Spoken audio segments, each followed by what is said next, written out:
Vamos a proceder a iniciar esta conferencia anual.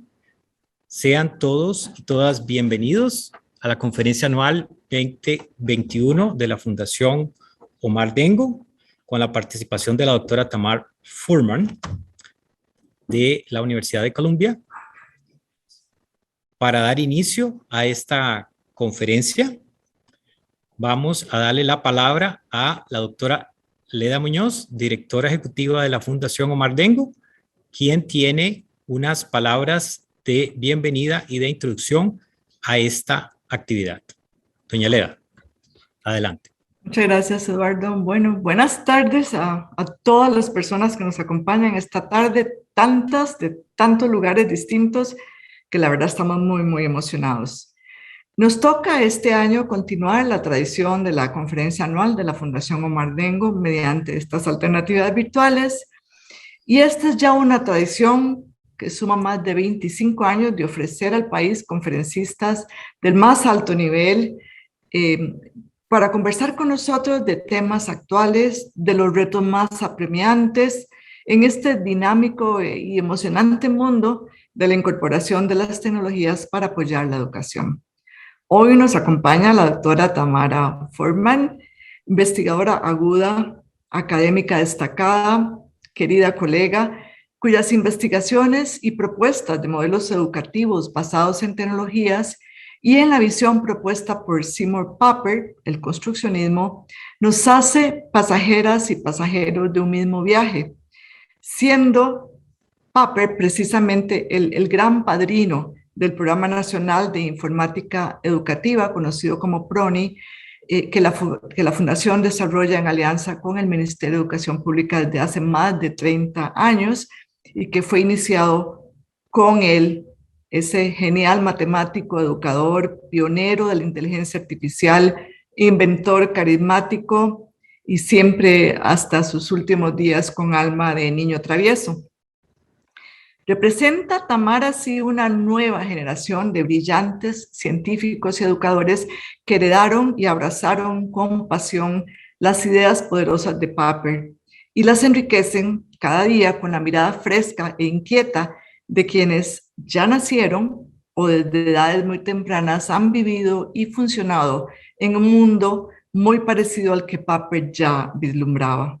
Tamara es investigadora científica senior en el Teachers College of Columbia University, Nueva York, en donde dirige estudios y proyectos de investigación en el Laboratorio de Tecnologías de Aprendizaje Transformador y en el programa global FabLearn. Su trabajo se centra en examinar formas de integrar STEM y actividades construccionistas en el currículo escolar. Está conduciendo junto con su equipo varios proyectos de investigación internacionales, liderando talleres de capacitación en diferentes partes del mundo y desarrollando unidades curriculares STEM con el interés de promover una cultura construccionista en entornos escolares. Recibió su doctorado en Tecnología y Ciencias de la Educación como Fellow Researcher del proyecto TELS, conocido así por sus siglas del inglés, Technology Enhanced Learning and Science, de la Universidad de California en Berkeley, y realizó luego un postdoctorado en la Universidad de Stanford, en la Escuela de Posgrado de Educación. Su formación incluye además un bachillerato en biología y una maestría en bioquímica, lo cual nos hace además más hermanadas a las dos.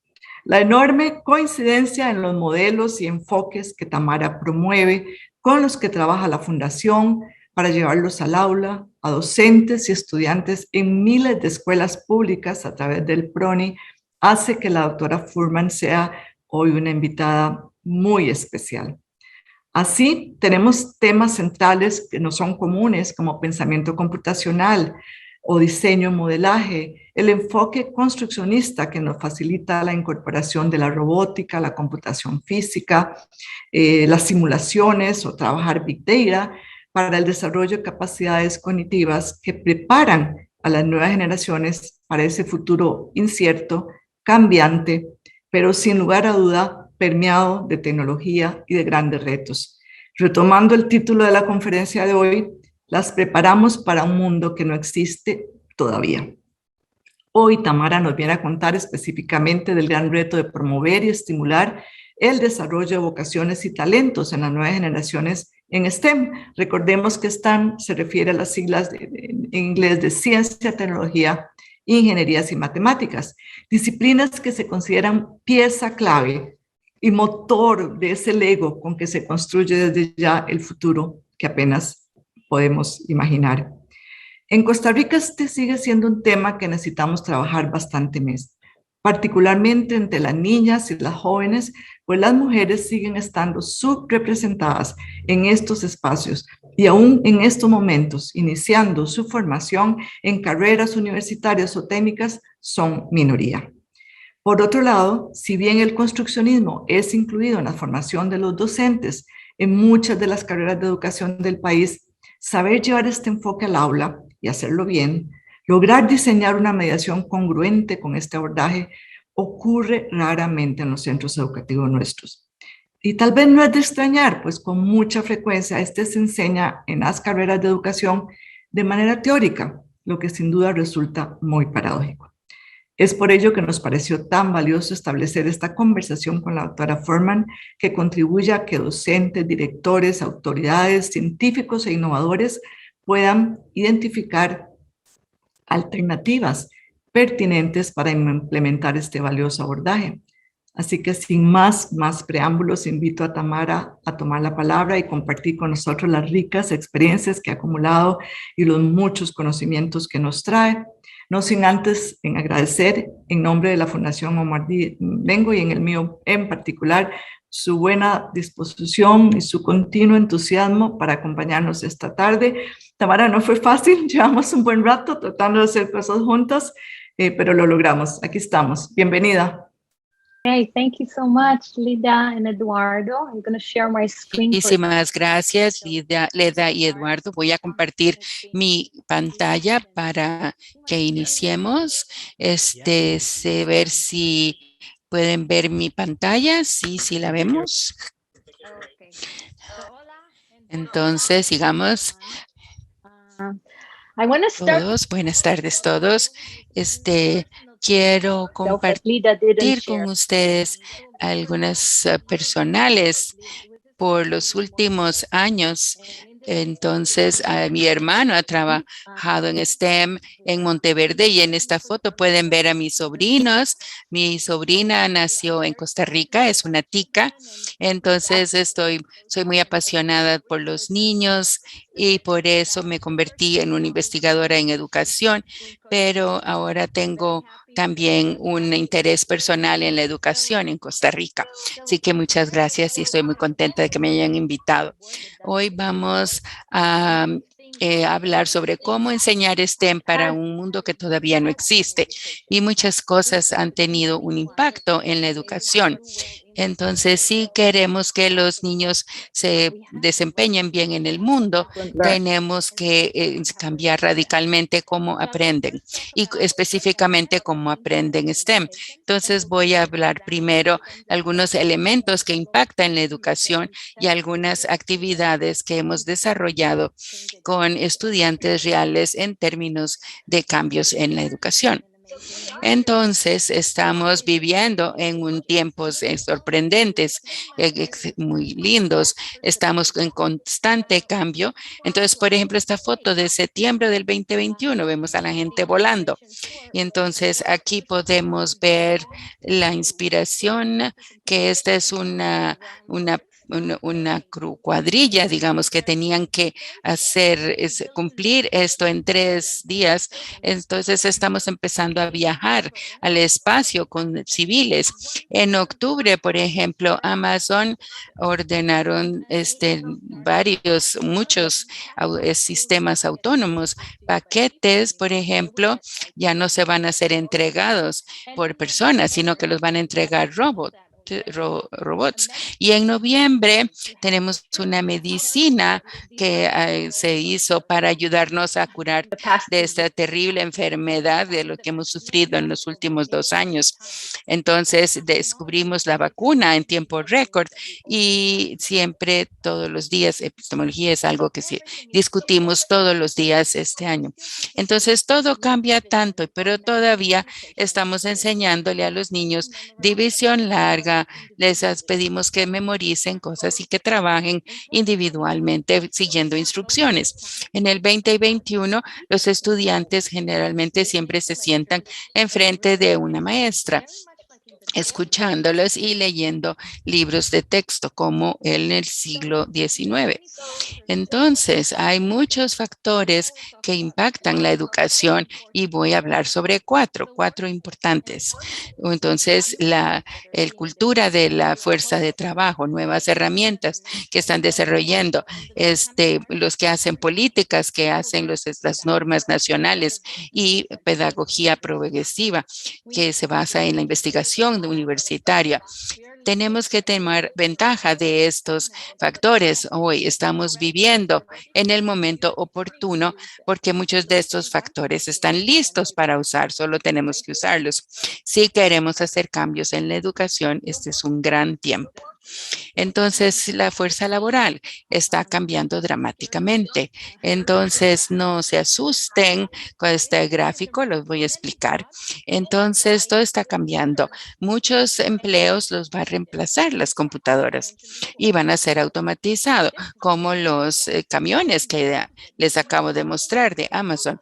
Y entonces, este gran gráfico muestra cuáles son los empleos que van a ser automatizados, que van a desaparecer en el futuro. Por ejemplo, los que manejan camiones. Ustedes van a ver a la derecha los camiones los empleos que tienen más probabilidad de desaparecer. Aquí ven los que manejan camiones, están aquí en esta burbuja amarilla. Y después vienen, por ejemplo, a la izquierda, los que tienen más probabilidad de no desaparecer. Por ejemplo, aquí maestros que les he puesto un círculo alrededor. Entonces, el círculo, entonces, los diferentes, vamos a ver cuántas personas y los salarios, no vamos a ver eso, pero vamos a ver que aquí, que los meseros y los que trabajan en tiendas y eso, todos estos van a ser automatizados. Ya lo vemos en los supermercados y allá están apareciendo nuevos empleos, como por ejemplo desarrollador de plataformas, entonces especialistas de la nube. Y entonces, por ejemplo, se imaginan a los niños diciéndoles: yo quiero ser un especialista de la nube cuando sea grande.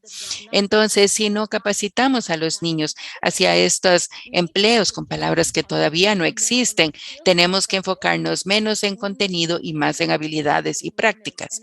Tenemos que enseñarles a ser aprendices activos que les permitirán pensar, crear y convertirse en pensadores críticos. Las herramientas también están cambiando. También es mucho más fácil comprarlas. Entonces, las compran las escuelas, están accesibles para las clases, son más amigables para los niños. Aquí pueden ver una impresora, un cortador de láser y también hay teléfonos que pueden usarse para aprender. Entonces, muchos países con los estándares nacionales ha cambiado estos estándares, estas normas, y han incluido prácticas científicas que son pertinentes ahora.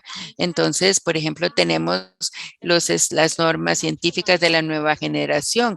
En Canadá, las nuevas normas están alineadas con el nuevo mundo. Por ejemplo, las habilidades para hacer preguntas, para hacer modelos.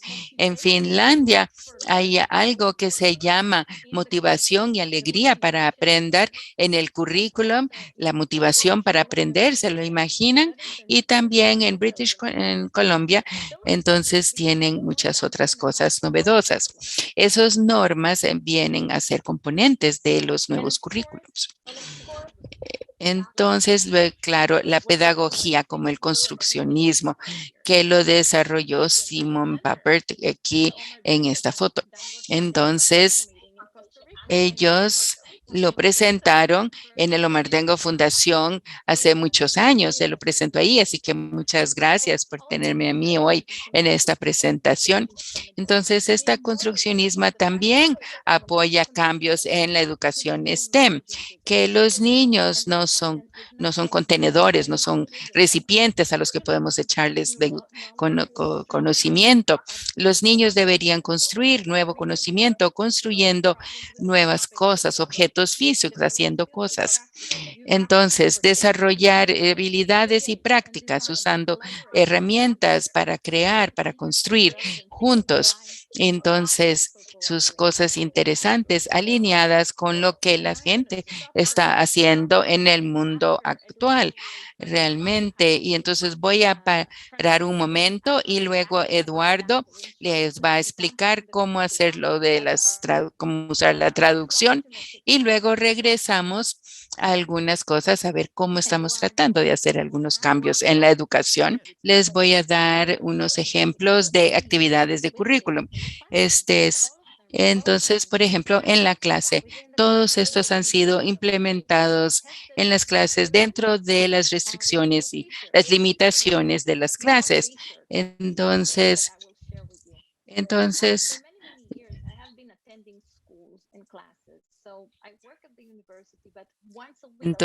trabajo en la universidad, pero una vez al mes realmente voy a las escuelas todas las semanas para que así voy a seguir conectada con las escuelas y ver lo que necesitan y entender los desafíos y las limitaciones que tienen los maestros.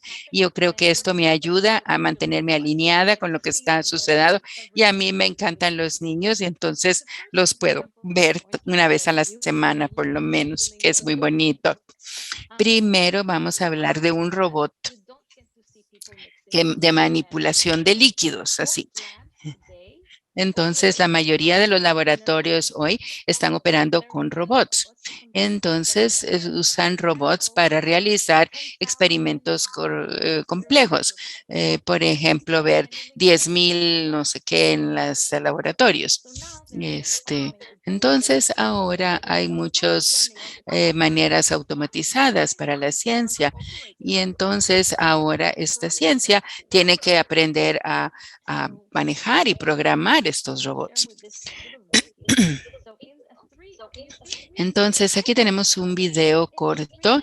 Entonces, en los años, este proyecto de los 3 años, en este proyecto de 3 años, vimos un robot de bajo costo que los estudiantes pueden construir y operar. Y este es de manipulación de líquidos. Entonces ahí los pusimos con las filas y lo usamos un cortador de láser para hacerlos y así ven los niños cómo los científicos realmente trabajan en un laboratorio. Y entonces les voy a enseñar en el currículum lo que hicimos en la clase con 25 niños de 6º grado. Entonces, aquí tenemos un automatizado.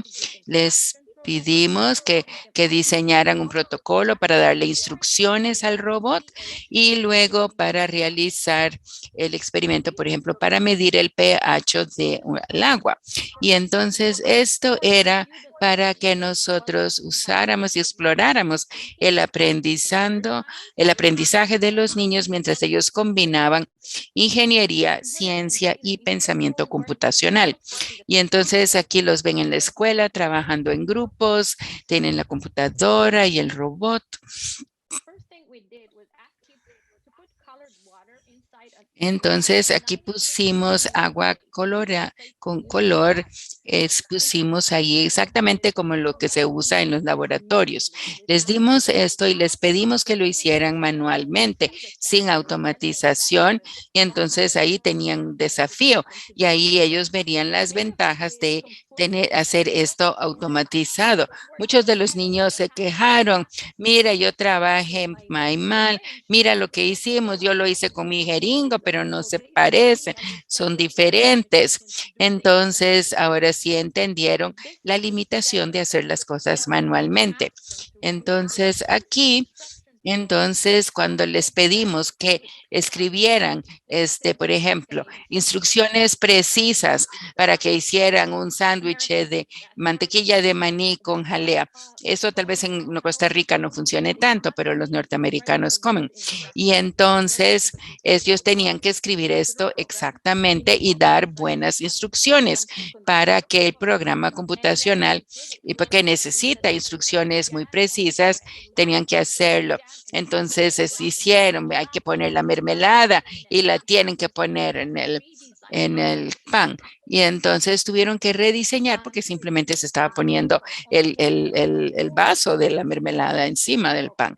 Entonces tenían que ver esto. Entonces usaron algo diferente y entonces, cuando el procedimiento empezaron a pensar qué querían que el robot hiciera.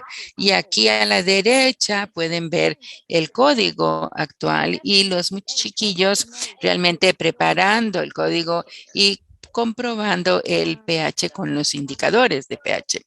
Y entonces, como parte de la investigación, les pedimos a los estudiantes que escribieran en papel y entonces aquí vimos que sorprendentemente comenzaron a escribir estos códigos y entonces los niños están muy emocionados con esto y uno de los niños me dijo que esta era la primera vez que que les estaban dando resultados inmediatamente, retroalimentación de una herramienta que estaba haciendo. Entonces estaba muy emocionado de aplicar esta ciencia. Entonces vimos habilidades no solamente para escribir algo como un juego, un plan, pero sí algo que funciona como un instrumento científico. Entonces, me gustaría hablar del segundo ejemplo y este ejemplo es una unidad que está enseñando sobre conducción. Entonces, estamos trabajando con muchos años con un profesor Palovinchin, y entonces este enfoque quería conectar un experimento científico y modelaje para aprender ciencia, no aprender sobre la ciencia, sino aprender la ciencia para hacer algo. Bueno, entonces usted se recuerdan de sus experimentos en los laboratorios cuando ustedes estaban ahí.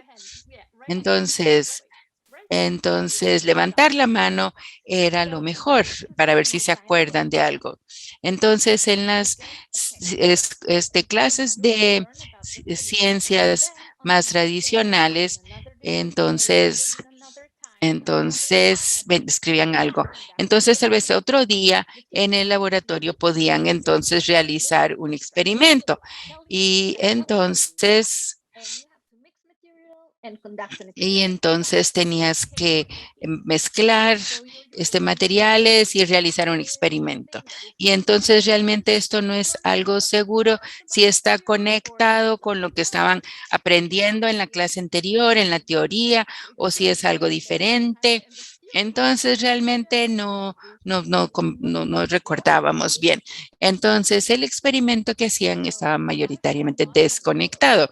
Entonces en el modelo bifocal más bien estamos tratando de cambiar esto. Esto desafía a los niños a que diseñen y comparen en tiempo real el experimento físico con modelos virtuales. Entonces, por ejemplo, difusión de la tinta y el agua. Y entonces les hacemos que diseñen un modelo de computadora para ver qué está pasando aquí. Y después de eso, validaron su modelo con los datos del experimento a la par. Y entonces el modelo no solamente comprueba la respuesta correcta, pero realmente hace que puedan explorar el fenómeno. Entonces, cuando ellos exploran un fenómeno y realizan un exponer y diseñar un modelo para explicar lo que está pasando, entonces aquí tenemos muchos ejemplos de unidades que implementamos en la clase. Hicimos muchas unidades y no voy a hablar de todos porque nos tomaría horas, pero estos son que para diferentes edades, para diferentes temas, por ejemplo, aprender sobre los derrames de petróleo en los océanos o sobre el crecimiento de bacteria para los de noveno, cambios climáticos en la primaria, por ejemplo, y muchos más. Y ahorita les voy a enseñar un ejemplo de la unidad de conducción de transferencia de calor. So again, this is the instructional sequence we did in the classroom. Notice that we gave kids pre-test and post-test at the end of the activity, and also collected their. Esto lo hacemos al final de la actividad. Okay. Okay. We also collect. También nosotros hemos recogido también algunas preguntas acerca de la efectividad cuando aprenden de la transferencia de calor.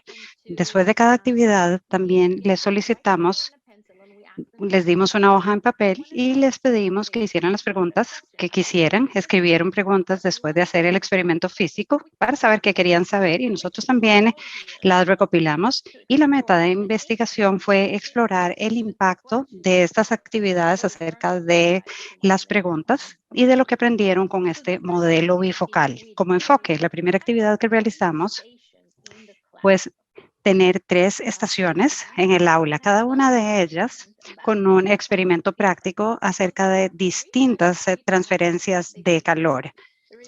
3 tenemos la conducción,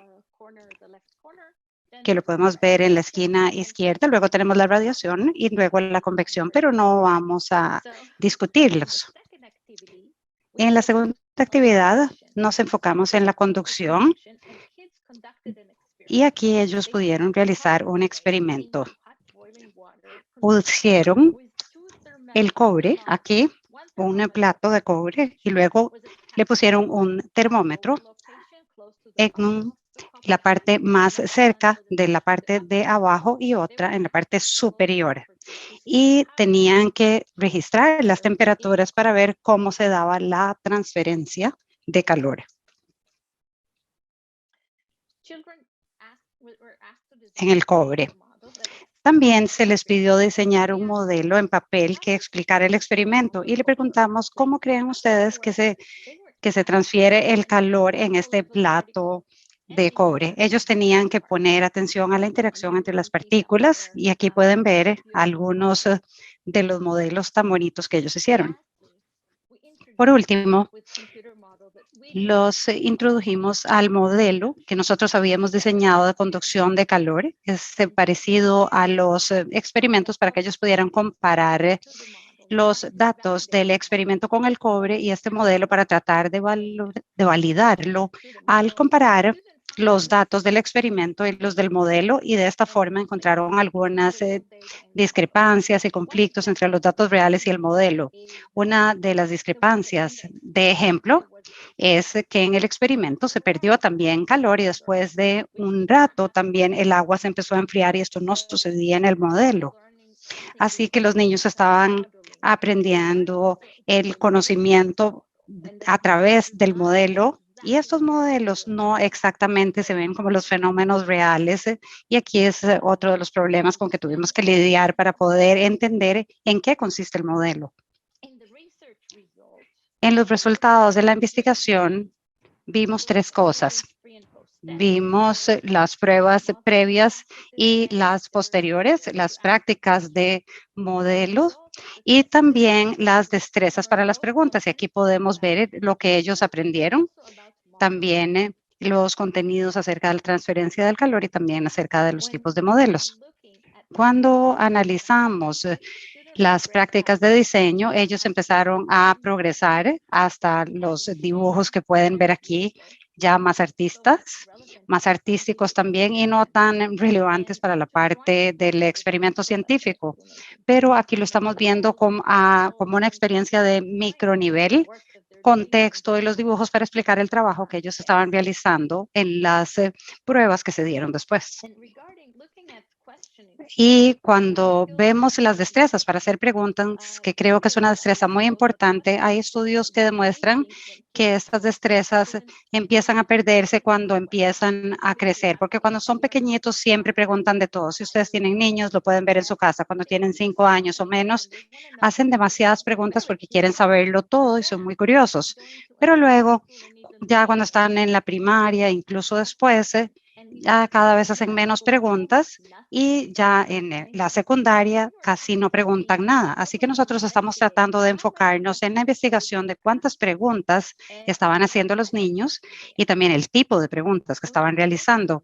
Aquí podemos ver el gráfico. Aquí vemos la cantidad de preguntas durante las 4 actividades. Ven que van aumentando y se estaban acumulando. En total, específicamente, podemos ver el gráfico en amarillo, que estaba lleno de preguntas y eran preguntas con contenido científico y no solamente científicos, pero también acerca de los mecanismos, el razonamiento y el proceso que no eran parte de lo que estábamos hablando en la clase, pero esto mostró su curiosidad. Por ejemplo, podemos ver aquí si las moléculas tienen moléculas dentro de las mismas o qué pasa si utilizamos agua fría en lugar de caliente en los recipientes, si se va a conducir el calor también a través del cobre o si el calor pasa a través del metal o sobre el metal. Y este es el tipo de preguntas que ellos hacían. Y también hemos visto las preguntas del procedimiento, donde pudimos ver que estaban interesados en el experimento y todo lo que hicieron durante el mismo, y preguntas también relacionadas con los modelos.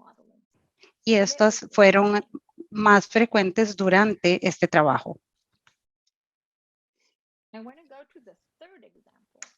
Aquí vamos a pasar al tercer ejemplo que quisiera presentarles. Es algo nuevo. Este es un esfuerzo colaborativo que nosotros estamos haciendo con MIT y con Berkeley.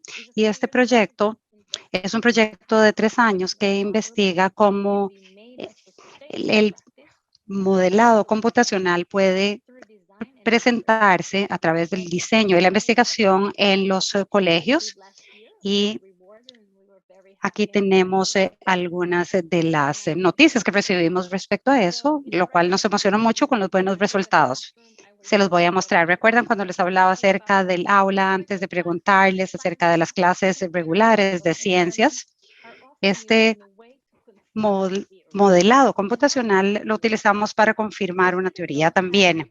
Aquí los estudiantes lo que querían era explorar ideas en este caso, y por lo general se les da el modelo que algún genio ha desarrollado, algún científico, y se pasa muy poco tiempo mostrándoles la evidencia de ese modelo o cómo se dedujo esta información, cuál fue el proceso de desarrollo del modelo o permitirles crear sus propios modelos. Así que cuando nosotros hicimos esto en clases y tratamos de preguntarles que diseñaran sus propios modelos de computación utilizando sus propios logos o los distintos cosas, entonces vimos que ellos encuentran muchos desafíos y problemas porque era muy complejo para ellos, porque son novatos y no tienen experiencia en programación. Y si vemos el código al lado derecha, ven que no es tan simple porque requiere tiempo aprender el código, además del contenido científico. Así que fue difícil para los profesores también utilizar esto en las clases con estudiantes que no tienen experiencia de codificación y tampoco se sentían tan cómodos con la herramienta. Así que dentro de este contexto, estos desafíos y limitaciones, nosotros diseñamos y desarrollamos un modelo computarizado. Estamos trabajando con desarrolladores, una compañía que nos ayuda a desarrollar esta herramienta, que es algo para ciencia, como empezar a diseñar esos modelos como con bloques, no con codificación, no con códigos. Así que aquí pueden ver una unidad que está lista para utilizarse acerca de la difusión y tiene un conjunto en el lado de la derecha donde ellos pueden arrastrarlo y moverlo hacia donde ellos quieren. Por ejemplo, la difusión de la tinta en agua. Aquí pueden darse cuenta de que ellos también pueden subir sus experimentos aquí y también pueden comparar estos modelos con los resultados reales para poder ver si su teoría es correcta o no y de esta forma validarla. De modo que, por ejemplo, no lo voy a utilizar ahora, pero quiero mostrarles, esta es la configuración que ellos hicieron con 500 partículas de agua y cuando ellos llegan aquí con el mouse, están creando estas partículas y esto es algo que se da todo el tiempo. Para todas las partículas, ellas quieren que se muevan y que se esparzan también.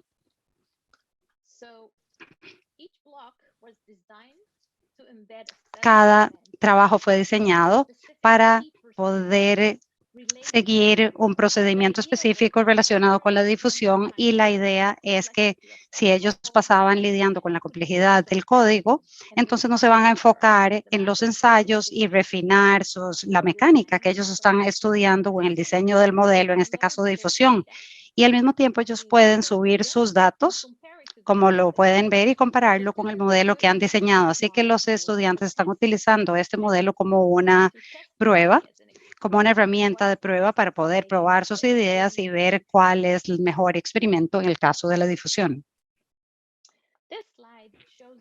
Aquí podemos ver los datos que han sido analizados. Fueron analizados ayer y nosotros hicimos un estudio la semana pasada con 36 estudiantes y esos son los resultados. En la parte superior pueden ver lo previo a la encuesta, cómo ellos pueden tener esta gran cantidad de colores a la hora de explicar sus ideas. Unos pensaron que lo podían combinar, tal vez que se infectaban también cuando el agua se hacía azul, cómo se podía disolver, cómo se desglosaba también. Y después de la encuesta, la mayoría de los niños, tal vez un 70% o un 65%, llegó a la misma explicación científica, que son las partículas que se van a pasar de alta a baja concentración y al revés. Y aquí podemos ver aquí lo que escribieron ellos para las distintas ideas y cómo trataban de explicar los distintos modelos, el de infección, el adjunto, el que pesa más y los que saltan. Y esas son sus ideas para explicar la difusión. Y me sorprendió cuántas ideas tenían para explicar el mismo fenómeno. Así que quiero mostrarles el ejemplo de un estudiante que quiso explicar la difusión utilizando el modelo adjunto. Él pensó que cuando ustedes agregan al agua las moléculas, entonces se pegan unas a otras, se adhieren y esa es la forma en que en el agua se tocan como partículas y se van haciendo rojas o azules, en este caso rojas.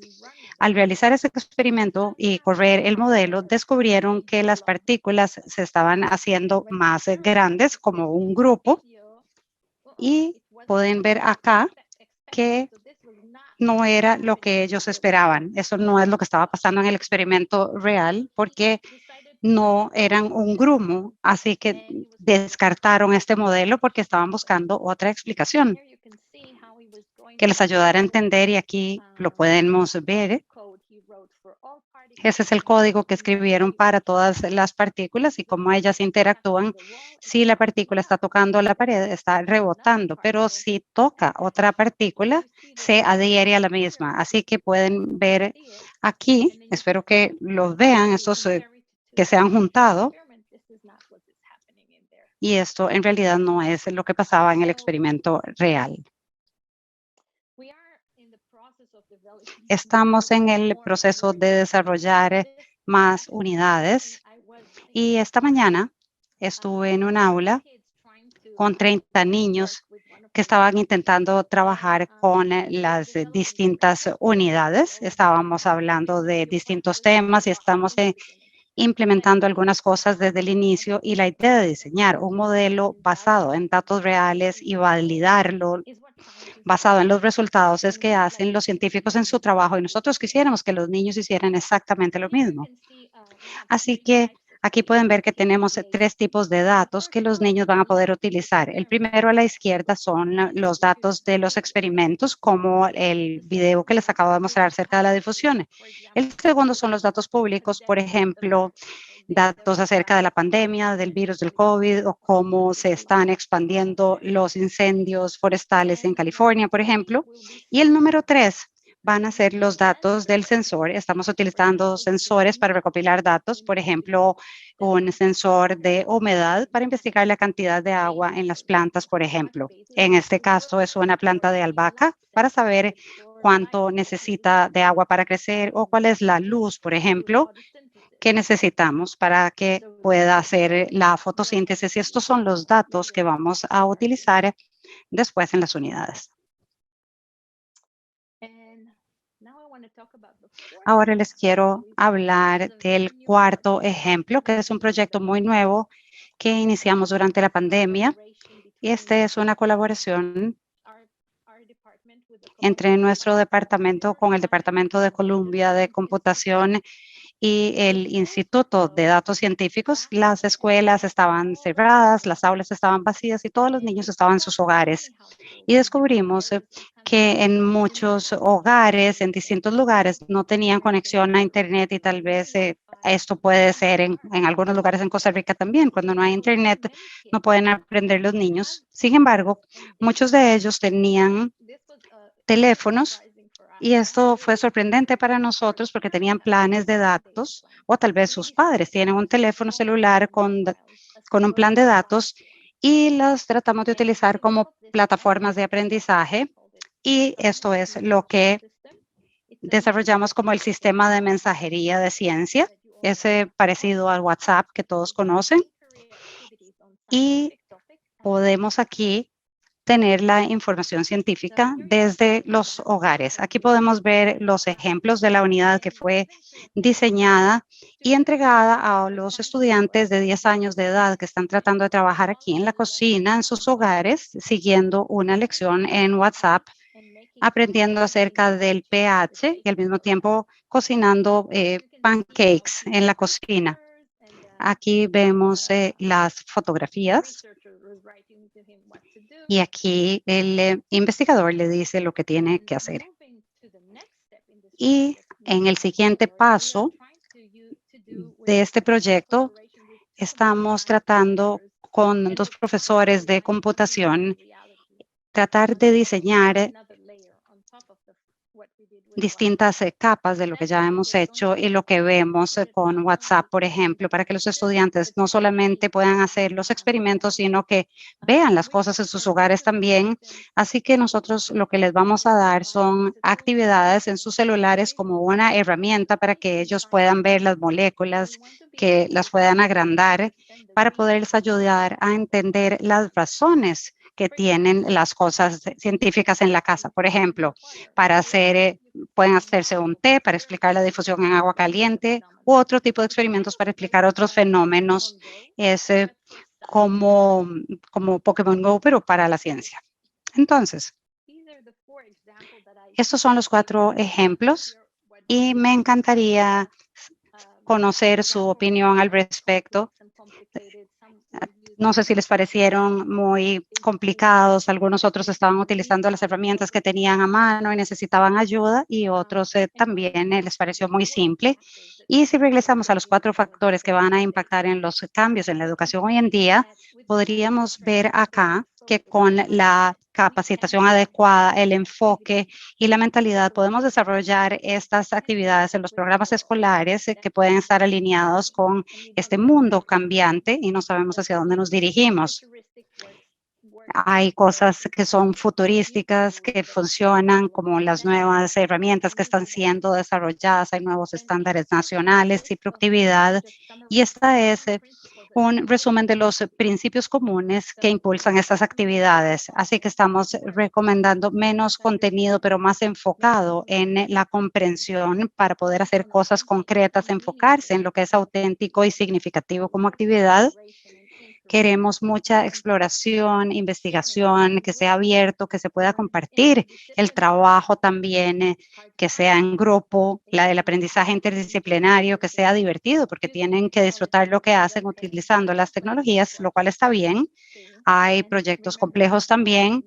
Y recuerden que también hay ambientes que son un poco desastrosos, así que todo lo que yo hago y probablemente lo que ustedes hacen también es para el futuro de los niños, porque ellos son el futuro. Nosotros queremos, esto suena tal vez un poco cliché, pero queremos ver cómo estos jóvenes se van a conectar con el mundo cambiante a través de su curiosidad, para que sean pensadores críticos, hagan preguntas y puedan tomar sus decisiones. Queremos que sigan sus sueños, sus pasiones, sus ideas. Y esto va a cambiar radicalmente cómo ellos aprenden en STEM.